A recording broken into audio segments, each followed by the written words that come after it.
School should not be a privilege, but a right. Everyone has a right to an education. Not only that, everyone has a right to a good education. In America, we take our school system for granted. I know this firsthand as a student myself and as an elementary education major. I have been in the school systems on both spectrums. I've been a student and I've also been in the teacher chair. I've observed and I've sat in the class looking at the teacher.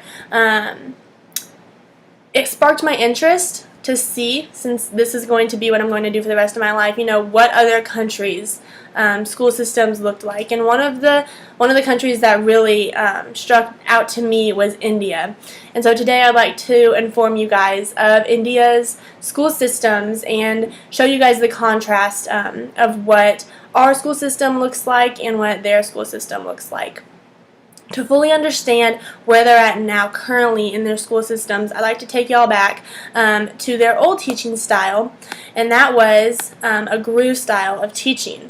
This was basically where a student would pick a GRU based on what that GRU excelled at, and that student would go live with that GRU for whatever time period the student wanted to be there for. So the student was basically in charge of their own education, what they were learning, how long they were learning it. However, this relaxed way of teaching is a very stark contrast to what their education looks like now. Currently, they have four levels: lower primary, upper primary, high, and higher secondary. Basically, just like here in America, we have elementary, middle school, high school, college.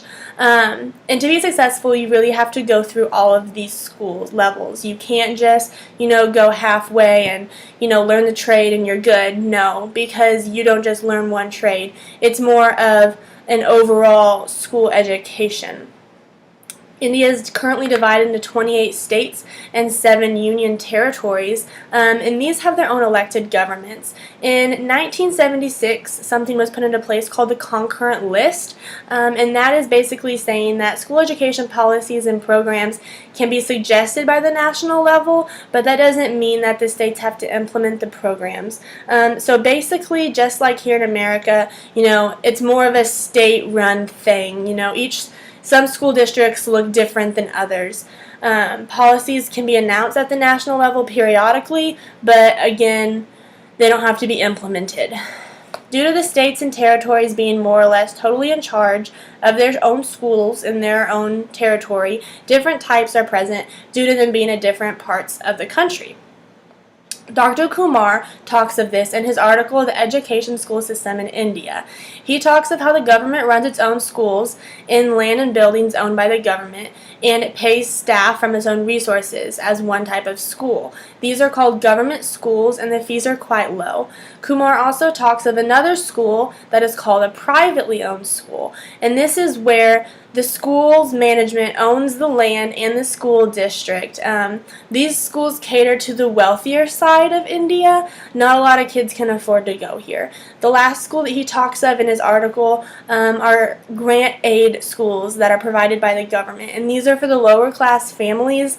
They can send their children here basically for free. The teachers are paid by the government, and so these schools, although aren't, the best schools, at least, their kids are able to go to school. So that's always an option for these families who can't afford to go to the higher schools that cost more but would give their kids a better education. Due to not all of these schools being the same, not all the students are getting the same level of education.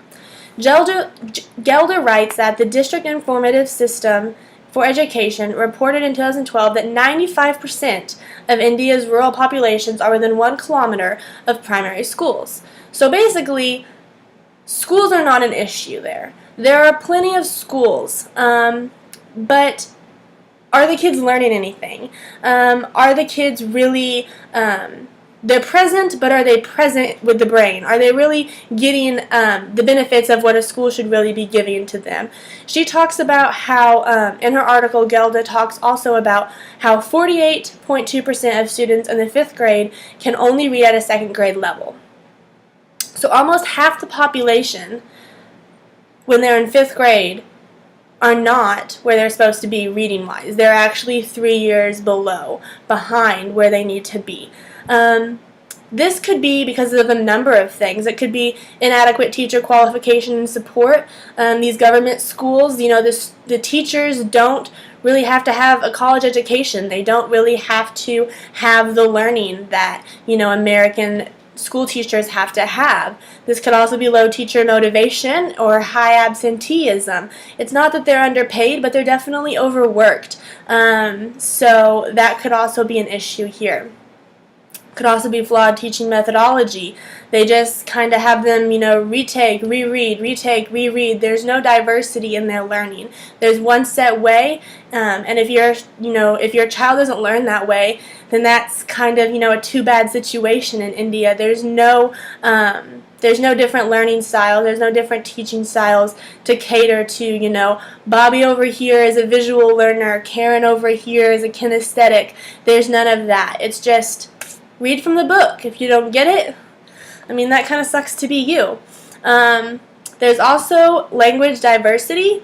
Because there's so many different languages, there's actually 22 official languages in India, and with there being so many different states and different territories, not everyone speaks the same language. So how can you teach a nationally, how can you teach students whenever you can't even understand what they're saying and they can't understand what you're saying as the teacher?